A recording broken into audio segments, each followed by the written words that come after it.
உனக்கு என்ன தெரியும்? 21 தேர்தல்ல 2021 தேர்தல்ல பிரசாந்த் கிஷோரோட நான் வேலை பார்த்தேன், திமுக வெற்றிக்கு நான் வந்து வேலை பார்த்தேன்னு சொல்லி கீழ்ச்சிய நீ என்னத்தை செஞ்சு கீழ்ச்சிட்ட? அப்பெல்லாம் அது திமுக தீய சக்தியா உங்களுக்கு எல்லாம் தெரியலையா? இல்ல சமீபத்துல 21 தேர்தல்ல நாங்க வந்து எங்க அண்ணன் வந்து கருப்பு சிவப்பு சைக்கிள்ல வந்து ஓட்டு போட்டாரு அப்படின்னு சொல்லும் போது அப்ப தெரியலையா? அதனால இவனை விட்டு வச்சது தப்புங்க. ஸ்டாலின் செய்த மிகப்பெரிய முட்டாள்தனம் என்னன்னா, இந்த மாதிரி தற்குறிகளை உலா விட்டுட்டு நடக்க விட்டுட்டு அவனை பேச விட்டு வேடிக்கை பார்க்கிறார் பாரு. இதுதான் அவர் பண்ற மிகப்பெரிய முட்டாள்தனம். அதனாலதான் இந்த நாய் சொல்லுது முட்டாள்தனம். நாய்கள் மன்னிக்க, தயவு செய்து நான் மிருகங்களை வந்து தப்பா பேசுற ஆள் நான் கிடையாது. இது அதுக்கும் கீழே உள்ள ஜென்மம்.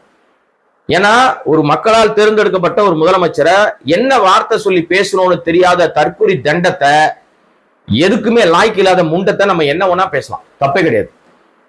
சரி, அது ஒரு பக்கம். திமுக அரசாங்கத்தை திட்டத்துக்கு உனக்கு வந்து வேற எதுவும் கிடைக்கல, அதனால ஏதோ ஒண்ணு வச்சு திட்டிட்டு இருக்கிற.